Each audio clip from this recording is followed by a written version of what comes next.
The iPhone 15 series is here, and it is better than ever. There are numerous new features and long-awaited enhancements that everyone has been waiting for.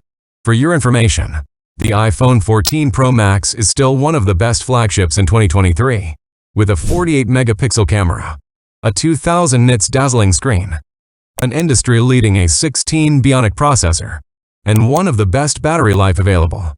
The 2023 upgrade to Apple's iPhone lineup deviates slightly from the norm, with Apple providing features exclusive to the iPhone 15 Pro Max that the others lack. So, what are those features and upgrades? Should you upgrade or skip the iPhone 15 Pro Max? Does it cost more than the iPhone 14 Pro Max? Are the latest features worthwhile?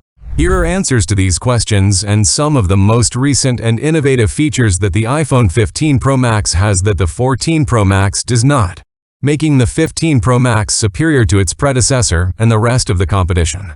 So the first big change is in the materials, with Apple going with a titanium frame instead of stainless steel, which has the advantage of not only being a strong metal but also being significantly lighter, with the 15 Pro and the 15 Pro Max each being around 19 grams lighter than their predecessors, which combined with a narrower footprint thanks to its 15% thinner bezels around the screen along with more contoured edges around the back. The 15 Pros should be significantly more comfortable to hold in the hand, which especially for the Pro Max it was definitely needed. Now one of the most interesting new features on the Pro lineup though is the action button, which replaces the vibrate switch. Unless you customize it to a number of different actions. You can still set it to toggle between ring and silent if you want. But you can now have the button launched straight into the camera and act as a shutter. You can use it to quickly record voice memo. You can have it turned on the flashlight, or you could even set it to a Siri shortcut, which pretty much opens the door to anything. As compared to the 14 Pro Max, the 15 Pro Max get USB-C instead of Lightning, which means you get 20 times faster transfer speeds, with up to 10 gigabits per second speeds as opposed to just 480 megabits per second, which enables much faster transfers.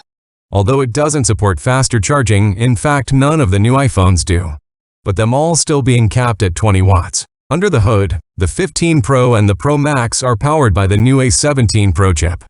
The reason why I think it's called Pro rather than A17 is because next year Apple is rumored to have two variants of the A17 chip, with one of them being inferior, meaning that a standard models would then get the regular A17.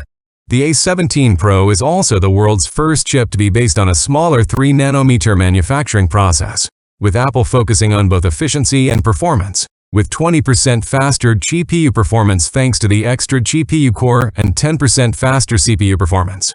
And it supports hardware ray tracing. This means the quality of mobile games is going to be a big step up on the new iPhones with much more realistic lighting. And speaking of games, we're getting AAA titles thanks to the A17 Pro, such as Resident Evil Village, Resident Evil 4, Death Stranding, and even the new Assassin's Creed Mirage, which is insane. These are all console-level games, but now playable on the phone is incredible. The camera, which now has an improved 48-megapixel sensor, that's bigger and better in low light than before, while also supporting multiple focal lengths. In terms of the other physical cameras, though the ultra-wide has improved low lights, the telephoto camera has a 25% bigger sensor. And specifically on the iPhone 15 Pro Max, there's an all-new 5x Tetra Prism camera along with a new stabilization system. So on the Pro Max actually gonna be able to get more zoom range than on the regular Pro, which has that same 3x zoom range, which gives you up to 25x digital zoom compared to 15x. So this year, instead of just being bigger, the Pro Max is also a little bit better. Both cameras though get better portrait mode, which not only has auto detection like the standard models do, where you can add blur effects after the fact, but low light is now 2 times better. Portrait mode supports live video, and there is now continuous zoom, so you can frame your shots however you want it. Whereas before you were only able to get it at 1x or 3x, but now you should be able to get like 2.2x if you want.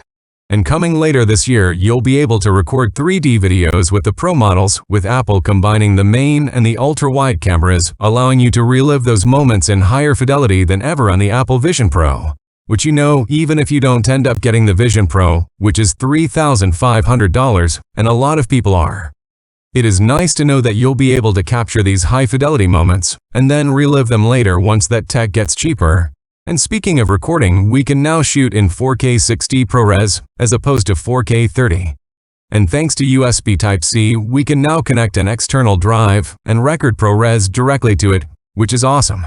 Last but not the least, we get 8 GB RAM as opposed to 6 GB on the 14 Pro Max, 256 GB basic variant rather than 128 GB, and a larger battery up to 4,422 mAh as opposed to 4,323 mAh with a slightly higher price than the 14 Pro Max.